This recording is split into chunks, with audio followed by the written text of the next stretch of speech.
Дене химиялык фабрика. Ден соолугу чың дене бул химиялык фабрика. Эгерде аны жакшы азыктар менен камсыз кылса, ал фабрика организмди зыяндуу бактериялардан, вирустардан коргойт. Адам денеси жараткан тарабынан абдан ыңгайлуу, эң эле уникалдуу жаратылган десек жаңылбайбыз. Организм үчүн ыңгайлуу шарт түзүп бере алсаңыз, денедеги клетка минута сайын жаңыланып турууга мүмкүнчүлүк алып, организмде өзүн өзү дарылоо процесси мыкты иштейт. Организмди туура багыттай алсаңыз, дене сиз үчүн гана кызмат кылат. Организм ичиндеги ден соолукту чыңдоочу табигый доктурларга колдоо көрсөтсөңүз, эрте картаюудан арыласыз. Адамдын бардык клеткалары 11 ай ичинде жаңылануусу илимий далилденген факты. Анда эмне үчүн биз адамдар картаябыз? Эгер адам жалкоолонбостон, табият менен жуурулушуп, табигый өмүр сүрүүнү баштаса, организм талап кылган азыкты гана берсе, ден соолугу үчүн аракет кылса, ал адам эрте картаюудан алыс болот. Минералдар, витаминдер, белоктордун жетишсиздигинен адам күтүүсүз эрте каарылыкка дуушар болушат. Миллиондогон адамдар ашыкча тамактануунун курмандыгы болуп, көптөгөн ооруларга чалдыгышып жатканын изилдөөлөр көрсөтүп турат. Азыркы заманбап деп билген табигый эмес болгон азыктар менен тамактанып жатканыбыздан улам клеткалардын жаңылануусу жайлап, кандын курамы бузулуп, адамдардын саламаттыгы начарлап баратат. Бүгүн өзүңүздү күзгүдөн карап, ден соолугуңузду сезип, эми жеп жаткан табигый эмес азыктарды табигый азыктарга алмаштырып, бир нече күн жеп байкап көрүңүз. 10 күн өткөрүп күзгү алдына келип карап, ден соолугуңузду сезип көрсөңүз, кандай өзгөрүү болгондугунун күбөсү болосуз. Сиз ар күнү жеп жаткан тамак аш, мөмө жемиштерден ар бир дене бөлүгүңүз азыктанат. Чач, көз, тери, сөк, тил, кан булчуңдар. Жада калса жүзүңүздүн сулуу көрүнүшү дагы сиз эмне тамак жеп жаткандыгыңызга көз каранды. Сөк башка клеткалар сыяктуу эле тирүү азык талап кылат. Эгер сөк тирүү болбогондо, кокусунан сынып калган кезде ал сөктө рак оорусу пайда болмок. Организм өзүн өзү дарылоо касиетине ээ. Организм табигый азыктарды гана талап кылат. Күн сайын чачтын, тырмактын өсүүсү, жараттардын бүтүүсү, күндө желген азыктар жаңы клеткаларды пайда кылып толуктап турат. Табигый эмес азыктар менен азыктануудан улам теринин иштөө эрежеси бузулуп, чачтын түшүүсүн алып келүүсүн азыркы илимий эксперттер далилдешти. Диетологдор адамдын кебетесине карап эле ал кандай азык менен тамактанып жатканын билип коет. Ал кишинин организмини витаминдерге суусап тургандыгы жүзүнө чыгып турат. Клеткалардын активдүүлүгү табигый азыктарга көз каранды. Табигый азыктар менен тамактануу кан айлануу системасын жакшыртат. Жүрөк булчуңдарын азыктантып, жүрөктүн нормада согуусун алып келет. Организмге жакшы гармонияны түзүү үчүн туура жана табигый азыктар менен тамактанууга үйрөнүү керек. Үстүртүдөн ой жүгүртүп караганда тамак аш менен акыл эстин байланышы байкалбайт. Бирок сизди ишендирип айтам, туура тамактануу организмге кандай таасирин тийгизген болсо, биздин ой жүгүртүүбүзгө да ошондой эле таасирин тийгизет. Кимдир бирөөлөр күмөн кылуусу мүмкүн, бирок ой жүгүртүүбүз туура тамактануудан көз карандылыгы бул илимий далилденген факты. Азыркы учурда маани берип карасак, мектеп окуучулардын билиминин төмөндөп кеткенин байкасак болот. Буга себеп ата-энелердин жаш балдары үчүн сатып алып берип жаткан азыктарынын көпчүлүгү табигый эмес азыктар экени.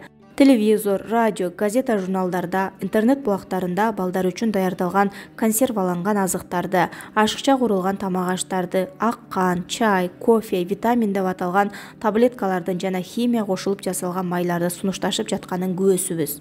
Бул азыктар жаш баланын табитин ачып, көп жегени менен мунун курамында минерал, витамин, белок, углеводдор өтө аз өлчөмдө. Булар пайдасынан зыяны көп азыктар болуп эсептелет. Тоңдурулган тоок, мал этинен тамак жасоону сунушташууда, бирок бул азыктар химиялык кошулмалар менен жасалып, муздаткычта көпкө сакталып тургандыгына терең маани берүүбүз керек. Бүгүнкү күнү жаш балдар химиялык жол менен жасалган ширин суусундуктарды ичип, пайдасынан зыяны көп химиялык жол менен жасалган азыктар менен тамактануусу өкүнүчтүү.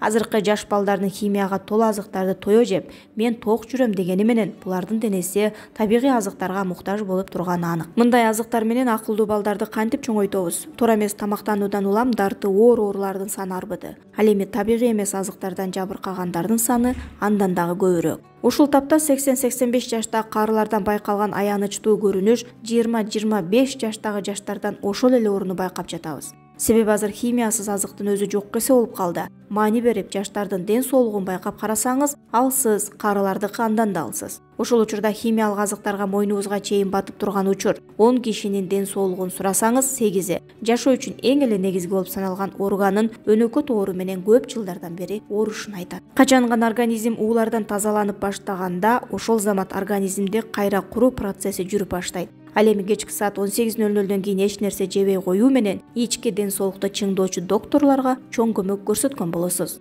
Иммунитет сөзү латын тилинен алынганда чыгаруу, эркин болуу, бошонуу, куткарылуу, туруштук берүү болуп которулат. Иммунитет тирүү организмдин зыяндуу агенттерге туруштук берүү жөндөмдүүлүгү, организмдин бардык процессине катышуучу коргонуу реакциясы.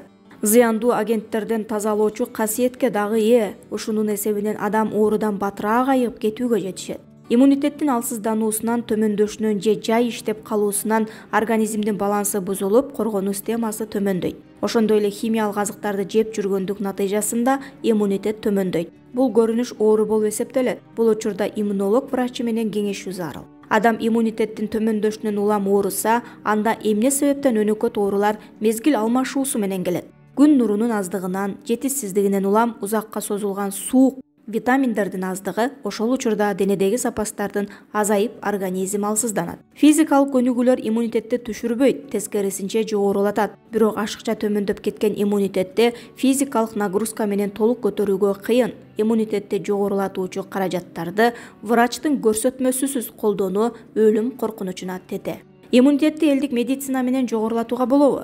Элдик медицинаны мыкты түшүнгөн адам өсүмдүктөрдү пайдалануу менен иммунитетти керектүү деңгээлге көтөрүүгө толук мүмкүн. Белгилүү иммунитетти көтөрүүчү азык заттар: кымызда, жылкы этинде, анарда, карагаттын бардык түрлөрүндө, капустада, редиска, түрптө, болгар калемпиринде, лимондо, апельсинде, мандаринде, калемпирдин бардык түрү, кызыл мыя, буурчак, беде, миңбир жалбырак, клетчатка, деңиз азыктары, жер жемиштер, жашылчалар, нан, дан азыктары, өсүмдүк майлары, лимон жана сүт азыктары жана башка бүт өсүмдүктөр түрүнүн кайсынысында С витамини көбүрөөк болсо, иммунитетти жогорулатууда жардамы зор. Бул табигый жогорулатуу болуп саналат. Организмде иммунитет төмөндөп кеткенде, денеңиз сизди врачка кайрылууңузду кабарлап баштайт. Иммунитеттин ашыкча төмөндөп кеткенин белгилери: өнөкөт чарчоо, баш оору, уйку качуу, ошондой эле уйкусуроо, булчуңдарда жана муундарда оорунун байкалышы. Андан дагы төмөндөп баштаганда сасык тумоонун 2 жумадан ашык убакыт кетпей кыйнаганынан байкасак болот. Бир жылда 5-6 рет сасык тумоого чалдыккан адамдын иммунитети өтө төмөн деп билсек жаңылбайбыз. Мындай инсандар иммунологко кайрылуусу керек. Токойго, тоолорго, суу жегине барып, көп убакыт басуу дагы иммунитетти табигый жогорулатуу жолу болуп саналат. Тамактын иммунитетке тийгизген таасири: туура табигый тамактануу менен иммунитет нормада жүрүүсүнө шарт түзөбүз. Иммунитеттин төмөндүгүн байкаган соң 5-6 кг салмак таштоо иммунитеттин жогорулашына мүмкүнчүлүк түзөт. Семиз адамдарда иммунитет дайыма төмөн болот. Айрымдар ойлошот, алсыз болуп иммунитетим төмөн болуп жатат, майлуу, күчтүү тамактарды көп ичүү керек дешет. Бирок бул чоң жаңылыштык. Себеби көп тамак ичкенде аны биринчиден аш кылып сиңирүүгө көп энергия сарпталат. Экинчиден, консервант табигый эмес болгон химиялык жол менен алынган азыктарды көп жеген менен алардын пайдалууларын организм анализдей албай, уулуу заттарга айланып, организмге көп зыян алып келет. Ошондой эле пайдалууларын организм өзүнө сиңирүүгө жетише албай калдыктарга чыгарып салат.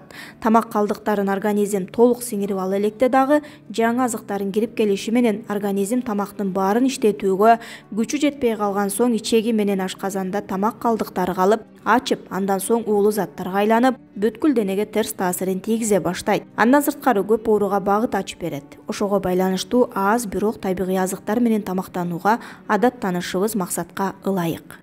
Байгазы Шатманов «Табиаттын табигый 8 доктору» китебинен алынды.